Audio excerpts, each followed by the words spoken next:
कांग्रेस सांसद नासिर हुसैन ने बीजेपी और संघ परिवार पर तीखा हमला बोला है। उन्होंने कहा कि बीजेपी संविधान को बदलने की बात करती है। अगर बीजेपी को 400 से अधिक सीटें मिलती। रज्जो, तू आज काम पे भी नहीं आई? आज मन्नू की स्कूल की बस लग गई है ना, इसलिए इसको छोड़ने आई थी। स्कूल की बस? पर तेरा मन्नू तो सरकारी स्कूल में पढ़ता है ना? हाँ जी दीदी, अब सरकारी स्कूलों में 200 बसें चल पड़ेंगी, जिसका फायदा मेरे मन्नू जैसे 10,000 बच्चों को होगा। सरकारी स्कूलों नू भी बहुत शानदार बसां असीं देवांगे। पहले बैच वास्ते 20,000 बच्चे दा असीं प्रबंध कर रहे हैं। तो वो संविधान को बदलने का प्रयास करते, लेकिन देश की जनता ने ऐसा नहीं होने दिया और उन्हें पूर्ण बहुमत नहीं दिया। हुसैन ने कहा कि राहुल गांधी संविधान की रक्षा करने के लिए ही काम कर रहे हैं। आप सभी लोगों को नमस्कार। बड़े भाई और कांग्रेस लेजिस्लेटिव पार्टी के लीडर डॉक्टर शकील अहमद खान साहब, आनंद साहब एमएलए, कल तो राहुल गांधी जी आए थे। 2 प्रोग्राम में उन्होंने पार्टिसिपेट किया।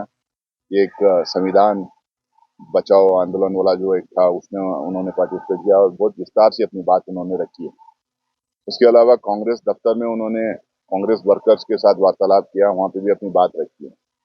तीसरी कल ज्वाइंट पार्लियामेंट्री कमेटी ऑन वक्फ यहाँ पे पटना में रही, तो उसमें दिन भर के डेलिब्रेशन चले। बहुत सारे स्टेक होल्डर्स आए थे। 95% अमेंडमेंट जो बिल लाया गया है उसके खिलाफ आए थे, 5% कुछ सपोर्ट में भी आए थे, तो उसमें भी काफी लंबी कल बातचीत हुई है। हम देश भर में राहुल गांधी जी संविधान को बचाने के लिए, संविधान में कुछ चीजों को संशोधन करने के लिए, कास्ट सेंसस को लेके अपनी बात हर जगह जाके रख रहे हैं।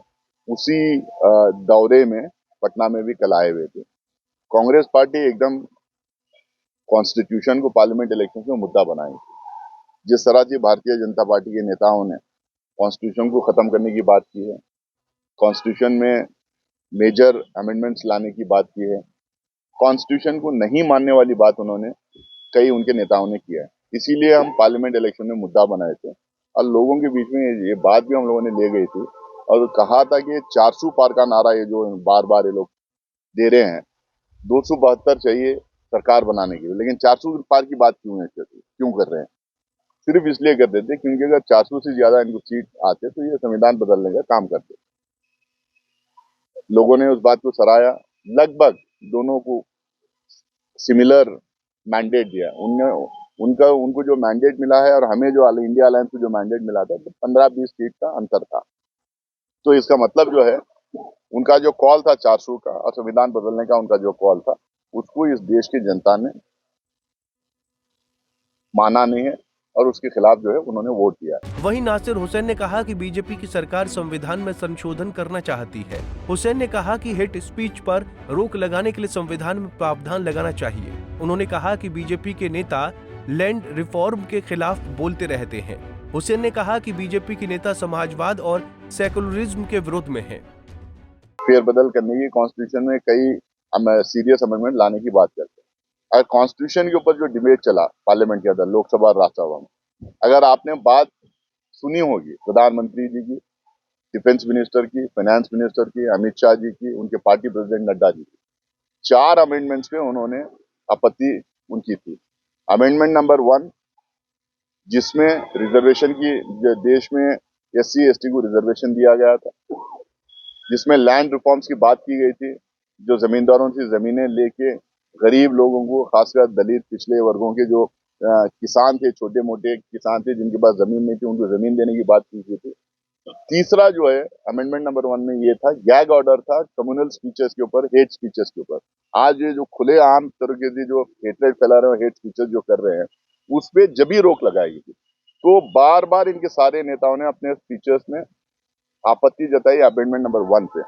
एक, रिजर्वेशन के खिलाफ उनकी, दूसरा लैंड रिफॉर्म्स के खिलाफ उनका था, गरीब के खिलाफ उनकी बात रखी, तीसरी जो है सेक्युलरिज्म के खिलाफ उनकी बात की, दूसरा वो 42nd अमेंडमेंट के खिलाफ वो अपनी बात रख रहे थे। सारे इनकी भाजपा के नेता, वो 42nd अमेंडमेंट में सेक्युलरिज्म और सोशलिज्म जोड़ने की बात की।